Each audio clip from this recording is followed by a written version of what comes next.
Welcome to the Code 4 Couples podcast, focusing on topics for law enforcement officers and couples to keep you and your relationship connected, resilient, and Code 4. Now, your host, law enforcement expert Cindy Doyle, author of Hold the Line, and my wife.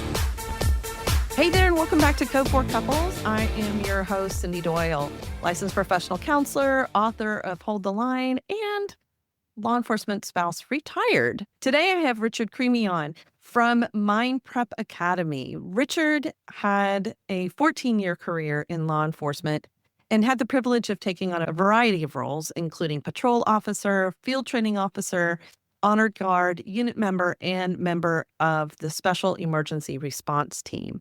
Unfortunately, a back injury cut his career short, prompting him to focus on recovery and raising 4 young boys. Now, fully recovered, he leverages the extensive knowledge and skills and experience he's gained during his recovery to support first responders, federal agencies, and military personnel in cultivating a positive mindset that enhances their performance and well-being in the face of challenges, including our relationships. I know that, right? So, Richard, thank you so much for coming on. I really appreciate it. Oh my goodness. Thank you very much for having me. I'm excited to have these conversations. I know the power of the mind. It's not just like sprinkling glitter on poop, right? There really is power in the mind and how we form those neural pathways.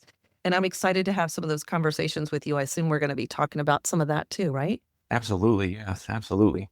Tell us a little bit about your career in law enforcement initially, and married, 4 kids too. Like, you were doing it all and are doing it all. Yeah. So, I mean, I was a police officer for just about 14 years. I started from the very bottom, parking officer while I was in college, and worked my way, with class 2 and then full time and, up the way.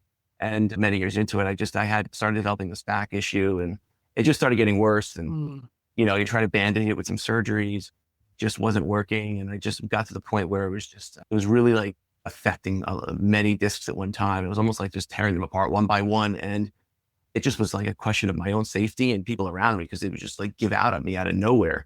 So ultimately I had to retire from the, police much earlier than expected. But after that, I went through another few surgeries, then ultimately a spinal fusion that really for some people, I think it limits the mobility. For me, it actually gave me mobility back because I had such little, but it allowed me to return to this such a better life than I was living, in so much pain. And that was kind of like the beginning of understanding mindset. But even at that point, I feel like I knew nothing compared to what I know now, and in the meantime, yes. And I'm married, and yes, 4 young boys that are 4, 8, 9, and 12. Oh, they're still pretty young. Yeah. And from 12 to 4, like you're still going through it all in the teen years and the young years, all of it. Oh my God, yeah. We are fully into it. And how long have you been married? I've been married 16 years. That's awesome. Thank you. My gosh. Yeah. So you were in pain throughout your career. What do you realize your mindset was like during that time period that you were in law enforcement and experienced pain? It was very negative, even though I thought it wasn't. It was playing the thoughts of just, my back always hurts. It hurts. I'm in so much pain. And, you need medication and you need this, and it's going to give out. And it's just rehearsing this in my mind. It's going to give out.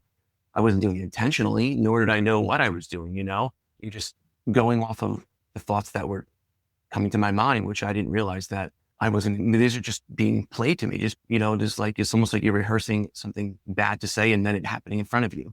Not realizing that you're doing it, and then just realize, what am I going to do now that I'm not doing this? And being very lost for a little bit, even though trying to put as much positive attention as I could to my family and the boys and things like that, But I think it was just this constant mind rehearsal of this negative mindset that I didn't realize I was playing. I really didn't. And then you play these mind games of like hypothetical scenarios that haven't even happened and might not even happen. But you go through and it's like you're answering yourself. I mean, initially you're playing like never even occurred. What are you doing in my mind? But I didn't realize this until I could go back and replay this and be like, what a burden, that you put on yourself. you were playing out all the what if scenarios, all like 100%. rehearsing all of things that could happen. And I have to imagine that part of it, you said, well, you felt like your back could go out at any moment or something could happen. So I can understand a little bit about like, I've got to be prepared just in Yeah. case. Yeah. And I think our brains do that a lot. I think as any first responder, but law enforcement or even family members do a lot of what ifing as well, right? Absolutely. I think it's the what if isn't that it's terrible. It's how we play out the what if and then how we respond to it, and emotionally too, and that's what is going to play out further, what you're going to turn into what you expect to happen and affect like your attitudes and in your relationships. What if this, what if that? I mean, you could do that all day long. And the last thing you're going to do is have great communication if you're going to play what if all day long, because obviously if you're playing this what if, you're very nervous and scared about something, which means you're not confident about something. And if you're not confident, you're not going to want to open up to people. You're not going to really want to communicate that well. And you just, until you have a grasp on what it is what are you even nervous about? Why are you playing these scenarios out? And get to these like this root cause. That's what that's the big thing. It's like the root. Why are you playing this out? What is really bothering you? Because I don't think people really get to the root cause. And that takes a lot of work and effort to go back. And it's like, well, I think it's because of this. Then if you think, well, no, actually it's because of that. And then the next thing you know, you went to 10 layers deep, but that's how you solve it. And whatever My it might gosh. be, but that's how you solve it. So before you knew how to solve it and you thought you were doing a pretty good job, but you said Yeah. you were rehearsing all of this and if it impacts your communication, it impacts emotionally. How did you realize it was impacting you or your relationships or your family or the job? Yeah. Well, I didn't realize the impact it was having on the job because even with that, I was still able to do a good job, and still loved what I did. And I think that I started to realize that what it was affecting me was about quite a few years later. Even really The mindset. my back was like getting better. And I think it was more so Mhm. in my own relationship with my wife. I think that was where it was like these dots were not being connected. And I couldn't figure out why. Like why were we losing this connection that we had in the beginning? And we were still very connected, but when you feel a connection, when like you feel like something's off, you're going to feel the energy. When something immediately, when something's off, when somebody's lying, when something's not feeling right. Mm. And it comes down to how are you going to respond to that? Are you going to ignore it, sweep it under the rug, talk about it? Because it's uncomfortable, but that's how you solve problems. And when we realized that, we would just have conversations, but sometimes they get deep, sometimes they wouldn't. And it wasn't until, because my wife is very much into mindset and mindset development. She's like, if I have a master, she has a PhD, Oh. Yeah. So we were on the same page, but we needed to find that connection again. And what happened was I started running. I used to run when I was much, much younger. And I started going on these runs. We live by this trail and really long trail. And I started just working my way up. And I did this run for over a year. And I go out every day and I would listen to hundreds of books on mindset development, positive mindset, getting to the root cause, or our attitudes, our behaviors, why, anything and everything, and all the people that I could come across that I resonated with, you know what I mean? That whether their lectures were from 1930 or 60 or 2010, it didn't matter. It was more or less just the message and why. And then that's how I discovered that it was me and the power lies in me to grab my control, grab my confidence, and understand my thoughts. And that's when it all clicked. It was realizing that I have control over my own thoughts and my own mind. And you're feeding yourself all these thoughts all day long. You don't even realize how many thoughts are going through your mind. And awareness is the big thing that I came across. So you thought you were doing fine with thoughts. Redundant, but there you go, right? No, You but thought true. you were doing fine with your thinking, or your thoughts were Unaware that I was don't know even that. thinking that. Wow, unaware that you were having a mindset that was negatively or not positively impacting you, right? Yeah. It's Yes. yeah. And so it was only when you started listening to other content or to content of some Mhm. kind during your recovery, it sounds like, that you Well, it was kind of well recognized. after that, but yes. Okay. So well after your recovery, you reflected back and you thought, oh my gosh, I have been living in a different mindset and now I have the power to switch it. So Correct. that's when that switch, I was kind of wondering, when did that switch Yep. happen? So it wasn't in the field. It wasn't when you were in law enforcement. It wasn't really when you hit the recovery process. It was almost after that hmm recovery process that you thought, holy cow, hmm there's so much more here. And that's Yes.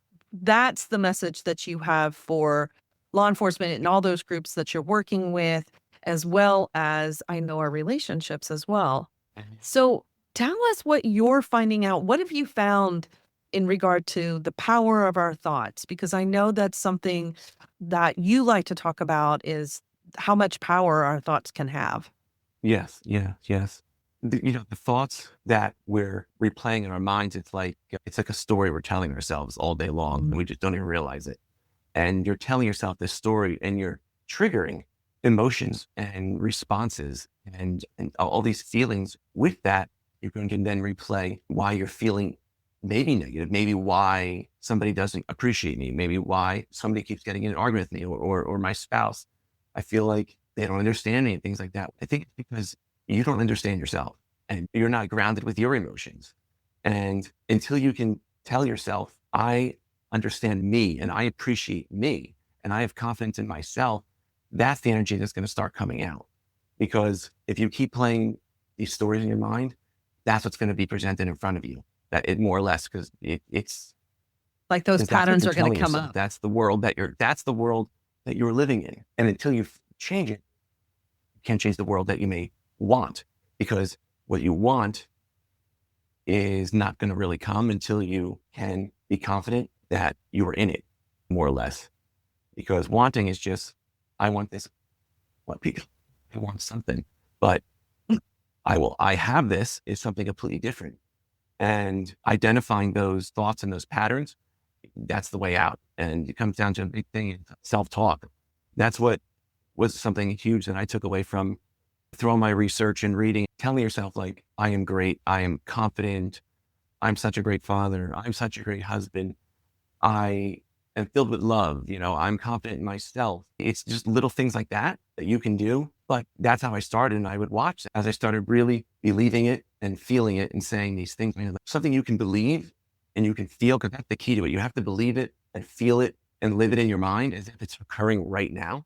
And then you say it and then let it go. If you continue and you practice it, watch, you will see changes. What's going to happen, the big thing is your responses. Reactions turn into responses because now you're thinking more and you're more thoughtful. You have more empathy, but you're more confident maybe in your responses, and you're understanding where people are coming from on their end too, which is not only about what you have to say, taking in that perspective and then working through it. Your communication will just become so wonderful, as hopefully the other party will want to do it as well. But it's the positive energy that's going to come from it is what's going to make such a difference. So let me back up, Yes. because you have said a lot right now. And so I want to back up. So the first thing you said, it's like almost the first step, is that you have to assess. That's one of the things that you said. And I Yes. wanted to interrupt you, but then I didn't I'm interrupt you. sorry. So no, don't be sorry. So you said we have to assess, because I wrote down filters is what you're putting out there, you're going to find, right? Those same hmm patterns are going to come hmm back to you. How do people assess it? For the people that are listening, how do they start to assess those thoughts? What do they need to assess for? You could start with, like, well, what's bothering you? Say, for example, I would think a big thing is maybe lack, maybe money, things like that. People are always pay bills. I have to do Or this. That's time not or it. sleep or Yeah. Yeah. like that. We never have enough time, right? But Exactly. okay, I Never have got enough what you're time. saying. And as we say this, Hmm. every day you feel like you don't have enough time, because that's what you keep telling yourself. So no matter what you do, you're never going to catch up. You just won't, because that's the card that you're playing. But if I step back and I'm like, you know what? I do have time. I have all the time in the world, because that's what I'm saying. I know that I do, and I have plenty of time to get everything done. And I'll have time to do my work. I have time to be with the kids. I have time to get to my wife or my husband. I have time to sit down at night, and I have time to do my own reflection and my own thoughts and do my own self-talk. And if you say to yourself, this is what I'm going to do, write it out, journal it, write it on paper, check it off as you do it. you will complete it, and you'll see, I do have time. Might not do this on the first day, but Right. you will find that you do have enough time, and you'll stop playing that card. How do you think that works with law enforcement and our field in the sense, because I know this is your area of specialty, right? Mhm. And so when you're thinking about law enforcement and how they start seeing humanity through this lens of everybody's so freaking honest, right? Everybody Yeah. lies. Yeah. Nobody Mhm. tells the truth. Everybody's hiding something. And Mhm. so I know that that impacts the way we see or you see the world. Correct. And even as spouses as well, we also are exposed to that. Overall, when we're thinking about mindset, law enforcement mindset is really, they're very cynical. And being Mhm.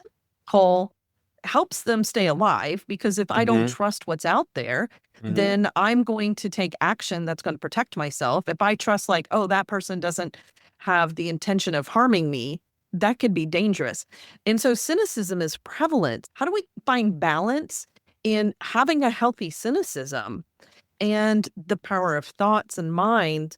You're talking kind of about that I do have time things or manifesting aspects or thinking positively about Mhm. different aspects.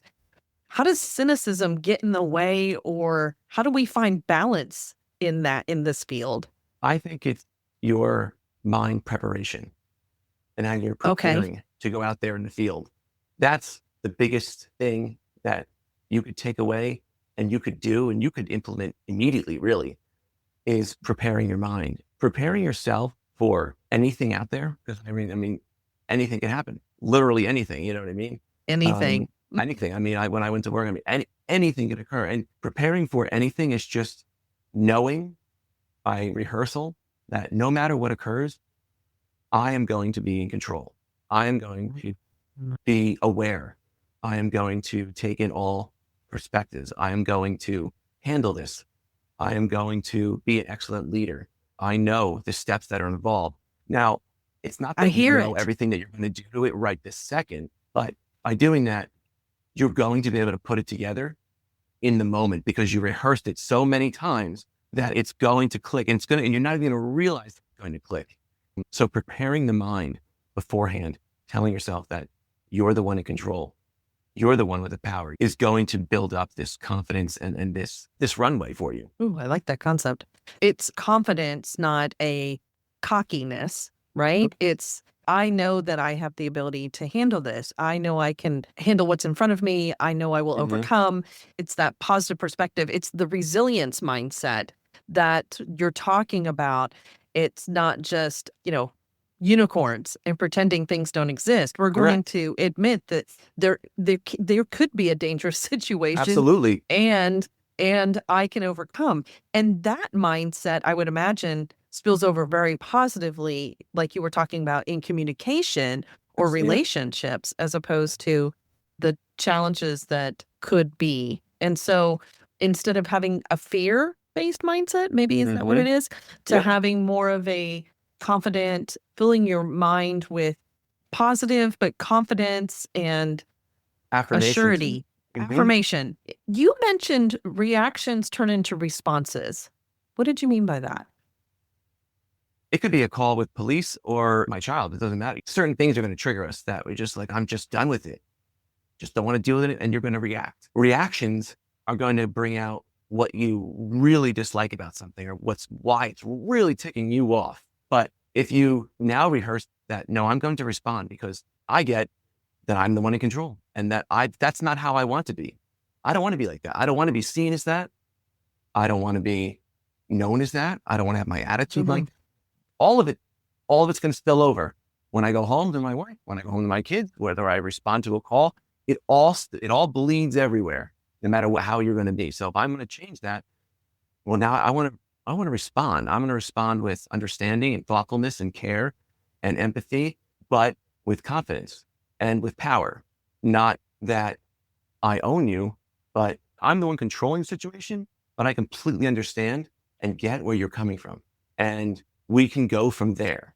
You're opening up this world of communication now because it's like, okay, now we're talking. Now we're talking. And people get that. And I think, I mean, I know for my kids, one of the things I definitely noticed was that reacting just doesn't bring out the best in you, but responding, It doesn't. no, but responding. And it took a while to realize that, like, oh, darn it, I just reacted. And then before you know, you'll just have better relationships, better communication, better conversations, better understanding, more open-mindedness, more open communication. People want to tell you things more because you're more receptive to it. You're more of a go-to now than somebody that's just giving off this nasty response sometimes. Not that they all are, but it's just like, I don't want to come to you for even the Yeah. smallest problem, but rather I would come to you because you actually think about it and give me an honest response, whether somebody likes that or not. The point is that it's honest and they get it and it's true. And it means a lot when you really give that time to somebody and give that response. One of my key points that I share with people is that officers are trained to react and not to respond. And that's because of that fight or flight response. It's so attuned and so trained.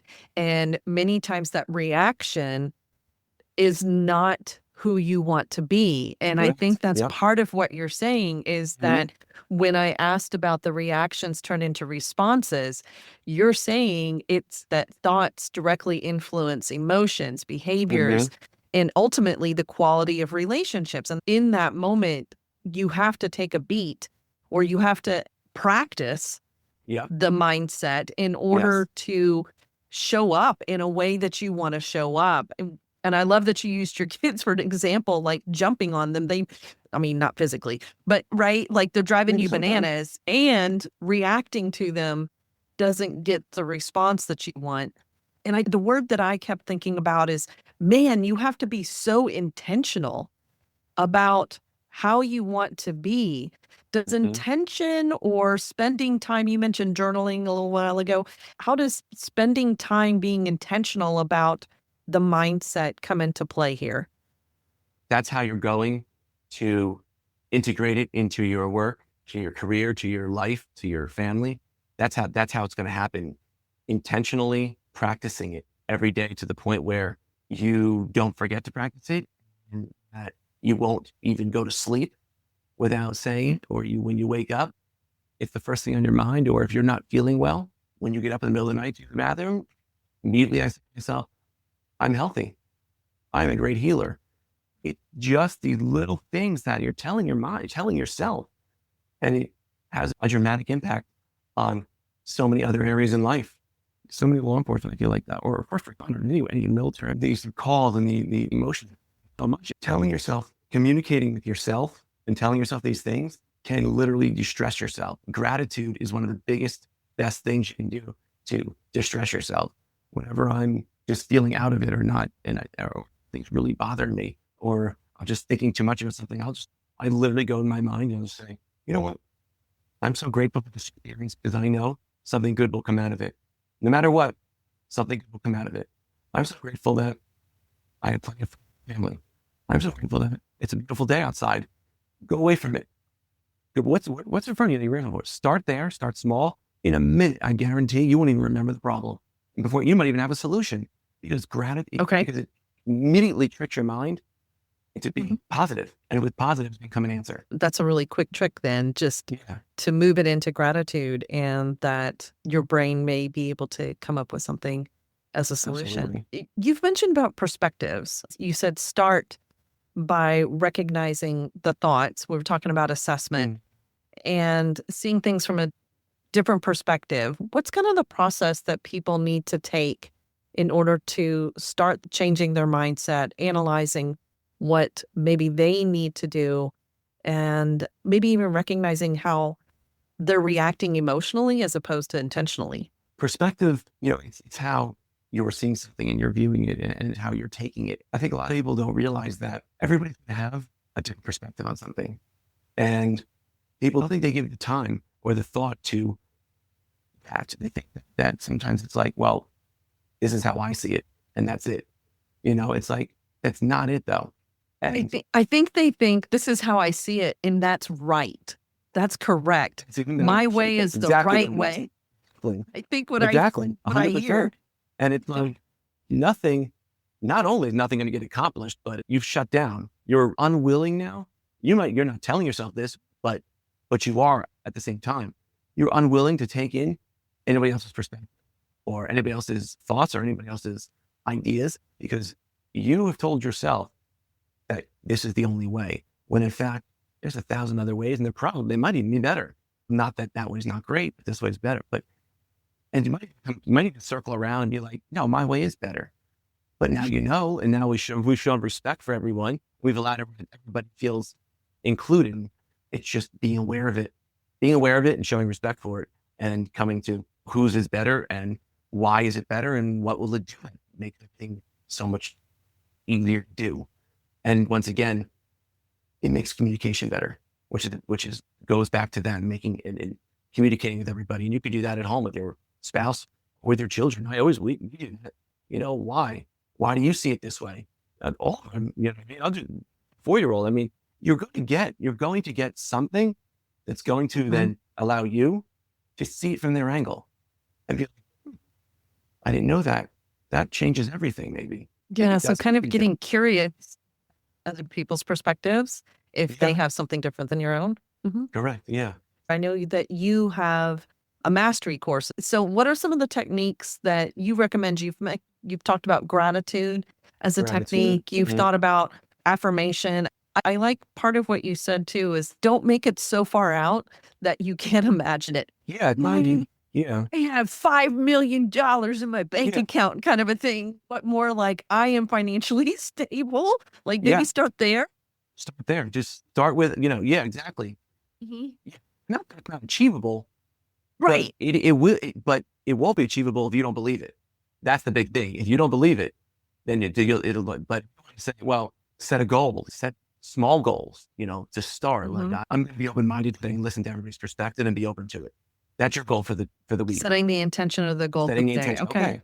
That's what I'm going to do. And I'm going to say that goal to myself. And now my goal can turn into an affirmation. I'm going to do this. And as you do it, you're going to see that you achieve that goal. All right, I did it. Now I'm going to continue it. Now I'm going to set a goal a little higher. Whatever. Now it might be like a stretch. Maybe that was at work. I'm going to share the perspective of everybody out in the field, no matter the situation. Doesn't matter. Even if it comes to a physical altercation, I'm going to see their perspective, because ultimately, when you do that, you're grabbing control of your own mindset, really, and you're grabbing control of your thoughts. When you do that, you don't carry any of that weight with you anymore, and you free it, and you're the boss. You're in control. That way, when you go home and wherever you're going to go, you're not carrying the negativity of what occurred or why did I do this like that or this happened or that. It's like, I did perspective. I mean, it ended that way, but it ended peacefully. We all went home. Everything happened nicely. I mean, it did go to this level, but it still was a positive result ending. And you're almost leaving that at work now, and you can constantly focus on just your life there at home now. You don't have to carry the weight of all those thoughts anymore. And that's really important, I think. So it's kind of affirmation, self-talk, whatever we want to call that there. Gratitude, you mentioned perspective. Are there other kind of mindset techniques that help or that you think our community, law enforcement would really benefit from? Well, I think listening is a big one, because I think that it sounds a little silly, but we think we listen, but we're listening looking to comment before somebody's really even done talking. You're not really listening. You're just looking to throw your perspective on it. I think breathing is big too. Practice breathing. It's nothing even serious. It's just breathe. If you can take in a deep breath and let it out, and then with that, the intention, I'm releasing all this negative energy, and just breathe in and breathe it out. And think about it. Focus on this negative energy going out with your breath. You will literally feel like this barrel of negative energy is being released out of you. You'll feel better, and it will make a big difference in whatever you're doing next, because now it's almost like being a little more clear-headed and going to the next thought, not being afraid to be the one to start. It only takes one person to begin momentum. But a lot of times it's hard to introduce a new concept, especially in an environment where you kind of play the same card that was played in 1957. Being the one to introduce the concepts and changing that environment and changing that culture or helping to transform it. It only takes one person to do it, and it can make a big difference. And, you might not recognize that you are with people that are negative. I mean, negativity is attractive. That it's weird, but Yes, but it is. yeah, it's like, Mhm. that's why people like to gossip. That's why we watch shows where it's like, oh, what's that horrible thing happening? Mhm. And so negativity, that water cooler talk or talking down about people for whatever reason, that's so attractive to our brain. I don't know why. And positivity isn't always so attractive, but if you recognize like who you're hanging out with, even if it's just sprinkling it in on other people, but mostly for ourselves, because it's what we have outside of the career or what you have outside of the career that matters. And you're Mhm. talking about influencing your own mental health, your own emotional health, I imagine your own physical health, Yeah. because you said, Yeah. I'm a healthy person, right? And so if we're working on the mindset to be able to keep ourselves healthy, to bring that resilience in on a daily basis, then long term, you're impacting the community because you have a different mindset. And so Mhm. the community is being impacted, but, also your family and Mhm. the relationships that you've had that you've mentioned that are so important and that are important to you. Mhm. And Richard's website is mindprepacademy.com. Do you want to Yes. talk a little bit about the presentations that you give and then the course that you have? Sure, sure. The course it's designed to be one-day course, really, and broken up into 9 modules. And I go over basically things like how do you harness the power of your thoughts? And we go into beliefs. What are your beliefs and what are your habits? And because your thoughts are coming from those beliefs, which are forming those habits. And a lot of your beliefs come from your early childhood. And it's not that's wrong to you. That's the way somebody knew it. So it was taught to you. And until you're Learned aware of it, behavior. yeah, until you're aware of it, you don't know to change it. You have to become just self-aware. And that's how you change. And then you're like, well, look at these habits and changing your habits. And then obviously, talking about perception and going into creating a positive work environment and momentum, how to use the power of momentum to keep the momentum going and achieving your goals. And then managing high stress situations. I call it the prepping the mind method. And it's like creating these personalized affirmations for yourself. And it helps you manage these stressful situations and build this mental resilience. It balances your life and your career and using the tools like the self-talk and visualization and your beliefs. It's all going to work in conjunction with each other. Then there's leading by example and creating a cohesive work environment and de-escalating situations, looking for that positive outcome. And then the power of gratitude. And I go through all of that with really in depth. That way, everything kind of builds on each other as you go through it so that you're walking away with a great foundational basis of like, you can take all this and you can implement it immediately. You realize how much you're actually telling yourself that is not useful for your future and how you can fix things really quickly.